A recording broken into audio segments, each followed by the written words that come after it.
Detail those actions in a moment, but first, let's talk about how we got here. It all started at our nation's southern border when Governor of Texas, Greg Abbott, made the despicable decision to load migrants onto buses and ship them out to score cheap political points, treating these individuals as pawns. Since that time, the state has deployed enormous resources toward New York City's valiant efforts to shelter and support these nearly 100,000 migrants who have already arrived here. The reality is, we've managed thus far without substantive support from Washington. And despite the fact that this is a national, indeed an inherently federal issue. But New York has shouldered this burden for far too long. Since the first migrants began arriving at the Port Authority bus terminal last year, city and state have poured tremendous funds, billions of dollars, and energy into helping them. The city has been helping by the state to manage this in partnership with our state legislature, and in our budget we allocated over $1 billion, now upwards of $1.5 billion, for providing shelter, National Guard, public health, transit, case management, and legal services to asylum seekers, especially the housing. That's in addition to the over 200 shelters and hotels that are stood up by the City of New York with some financial support from the state. But now, many of you are starting to see open space turn into enormous temporary shelters, buses arriving at hotels in several upstate counties. And undoubtedly, you have many questions. Why are they coming? Why New York City? Why are these large shelters being built? And will they move to communities throughout the entire state of New York? The bottom line is you're wondering, what does this mean for me and my community? And what are our government leaders doing to address it? Exactly 2 years ago today, I became your governor. I work every single day on your behalf to address the issues facing all of us. And that's why I'm speaking to you directly today, the people of New York, to give you the answers you deserve. These individuals are literally fleeing for their lives: political strife, gang violence, extreme poverty, and persecution. They're coming to this country with the same goal that my once impoverished Irish grandparents did, just to build a better life for themselves and their families. And while my grandpa started work in this country as a migrant farm worker, he and millions of others who came before us lived the American dream that has beaconed people from across the globe. He was welcomed by the Statue of Liberty, but he lived that dream because he could work here in his adopted country. So to answer the question, people are coming here to seek asylum status here in the United States so they can be safe and ultimately work to support themselves. Why New York City? First of all, we know New York City has a long history, a proud history of embracing immigrants. In addition, in 1981, the City of New York and a coalition for the homeless signed an agreement that the city would provide shelter to anyone who seeks it. This is an agreement that does not apply to the state's other 57 counties, which is one of the reasons we cannot and will not force other parts of our state to shelter migrants. Nor are we going to be asking these migrants to move to other parts of the state against their will. That said, I do believe we have a moral imperative to help these new arrivals. I'm grateful to the counties that have welcomed and supported the migrants, and we will continue to partner with them. But to level with New Yorkers, bearing much needed changes at the border, there does not appear to be a solution to this federal problem anytime soon. And that's exactly why I need to talk to you today.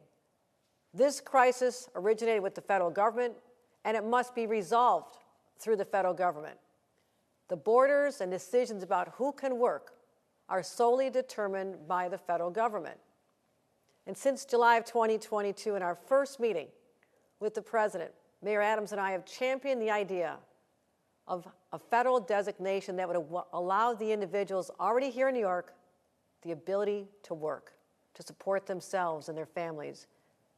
The mayor and I said then, and in countless meetings with Congress, the White House, cabinet members, at rallies with labor, press conferences, and working with business, What we've said all along is just let them work and help us out financially. That's why today I have sent a letter to President Biden formally requesting immediate executive action in 4 key areas. First, expedited work authorization so we can get these people out of shelters and into the jobs. Financial support for federal housing vouchers, schools, healthcare, legal services, case management, and shelter for us to provide to these asylum seekers. The use of more federal facilities to construct new temporary shelters. And reimbursement for the cost of our National Guard, which have been on the ground at these shelters throughout the state since last year. You can read my letter to the President at www.governor.ny.gov.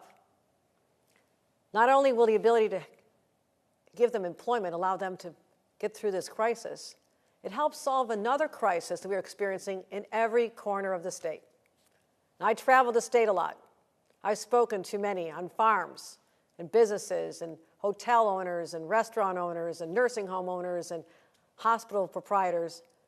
They all tell me, Governor, what can you do about the shortage of workers? We have countless unfilled jobs that are begging for someone to just take them.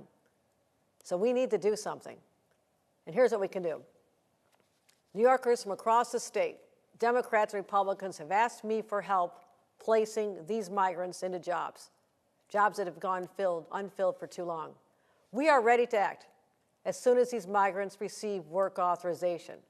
But right now, because we've been waiting a very long time, the State Department of Labor will be launching a new program this September to immediately place asylum seekers in jobs just as soon as they're legally able to work. And we're going to go a step further, and I'm ordering the Department of Labor to proactively connect asylum seekers with potential employers in anticipation of them receiving the work authorization before they are already authorized. So let's just start focusing on that crisis as well. And today, our quest continues to squarely tell the White House, let them work.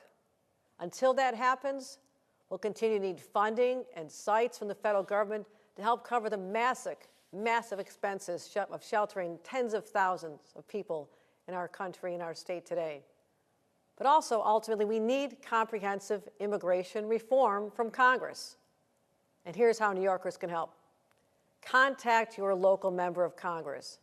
If you're represented by a Republican, please ask them to stop politicizing people's lives, stop fighting President Biden's comprehensive, smart solutions, and work together towards solving this.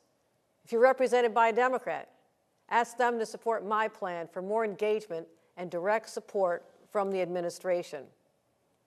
New Yorkers, at the end of the day, we will continue to be that beacon of hope and freedom from oppression that has drawn people here and made us so incredibly fascinating. We are a state that cherishes our diversity and our inclusiveness, and we always will. For me, the answer to these 2 crises, this humanitarian crisis and our workforce crisis, is so crystal clear and common sense. Let them get the work authorizations. Let them work legally. Let them work. I say, New Yorkers, thank you for listening. I promise to keep you engaged and involved. And as your governor, as I promised 2 years ago today, I will always protect the interests of all of you and your families. And I am confident that if the federal government steps up and does its part, we will see this crisis through. As New Yorkers, we've been through a lot together, and we will get through this together again. Thank you.